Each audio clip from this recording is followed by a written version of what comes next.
People, Deluded, I'm back again. Thank you very much for tuning back in each and every time. Now, there isn't too much to speak about. First and foremost, PSG have been linked with Hector Bellerin.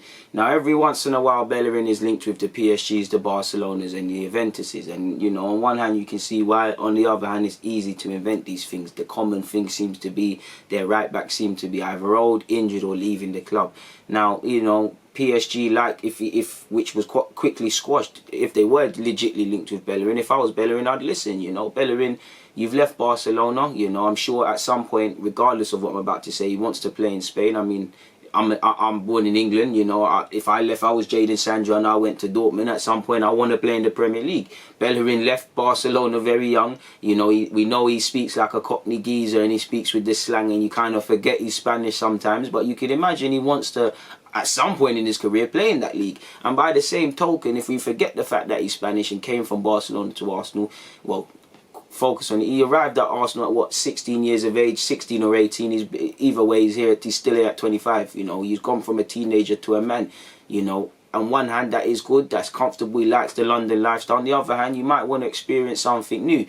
Let's cut the crap. You know, Bellerin would be punching going to PSG. So for me, if I was him, even more reason to take it. You know, because there's other right backs I would look at before Bellerin. It's a more competitive side. Obviously, the fashion sort of. I know people get onto Bellerin, but I don't mind the fact that I actually don't mind the fact that Bellerin isn't. One, I like the fact that he isn't brave. He isn't scared. Sorry, and he's brave to not conform to people. You know, people say you should focus on football and all of this stuff, and how do you know he's not focused on football? You can like fashion. I don't agree with everything he does, but I like that he's not afraid to pursue his passions and stuff.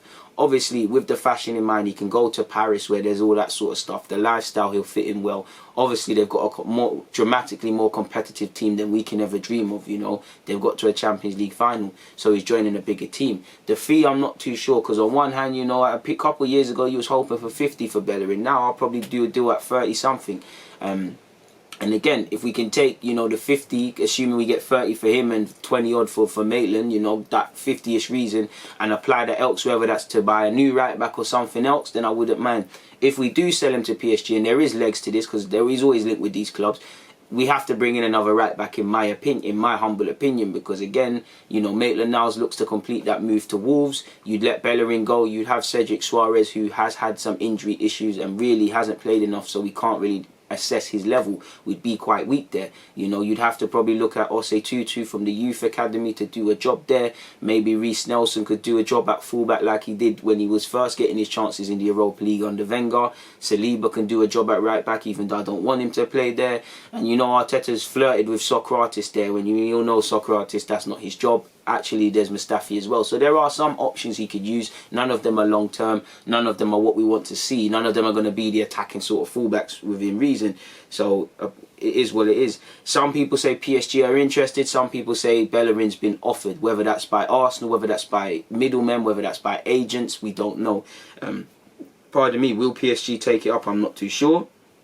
Apparently Bellerin's part of a list of players Arsenal want to offload. Sorry, apparently PSG have asked for more time to think on the possibility before coming back with a definitive answer. And I mean, when you've got to consider these sort of things, you know, that must mean you're not rating him. So I think that one's dead in the water. You know, Soumaré of Lille, who, you know, was linked with Arsenal and a lot of top teams. I think he's been lost with the whole hysteria of Partey and Aouar and Thiago with all of these clubs. He's kind of been lost, but he's back on the agenda. Apparently he's in the sights of AC Milan, Manchester United and Arsenal.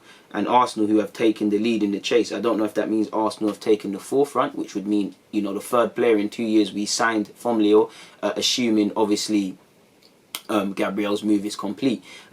You know, I wouldn't mind that at all. I wouldn't mind that at all. I think Soumaré's a good player. I think he's a different profile to what people have him down of. I don't think he's the finished article, but I wouldn't mind him at all. I think he'd add something to our midfield, and he's a midfielder that could be developed under Arteta. Hasn't been linked with us, but Donny van der Beek is awaiting offers from the Premier League as he remains likely to leave Ajax this summer. Now, wasn't he allegedly of interest to Barcelona? Real Madrid had third option. Spurs seem to be hell-bent on signing him, and again, it's gone a bit quiet. I wouldn't mind him at Arsenal depending on the fee, because he's got good technical abilities, he's got an engine, he could be a shrewd addition. I say shrewd, he is going to be costly, but if we can't get any of these other targets, surely that's someone to think of, people.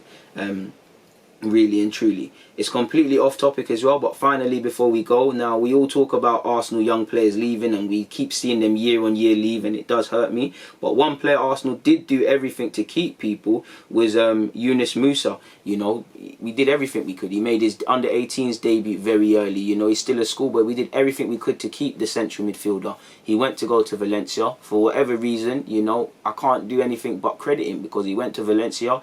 You know, he's training with the first team occasionally, and he's trained with the second team. He's played for them as well. And when I watched him in the youth league against Chelsea, he did look out of his depth, but he's a quality player with a big future, and he's making waves at Valencia. He got 90 minutes in a recent friendly, when obviously it's friendlies. A lot of young players across all clubs are being used and utilised, so it's not necessarily something to scream and shout about. But I think it's a credit to him, and I think he's going to be a very decent player, man. And you know, he's clearly still on the radar of England youth sides, because he still gets called up.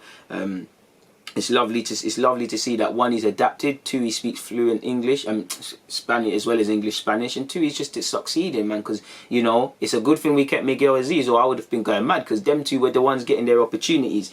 So it's lovely to see what he's doing, people, really and truly. And you know, I give credit to him. More power to you, my guy. On that note, though, I've got nothing more to add, so I'm going to keep it moving. You lot know it's always a pleasure to speak with you guys, but good things have to come to an end eventually. DG, I'm out.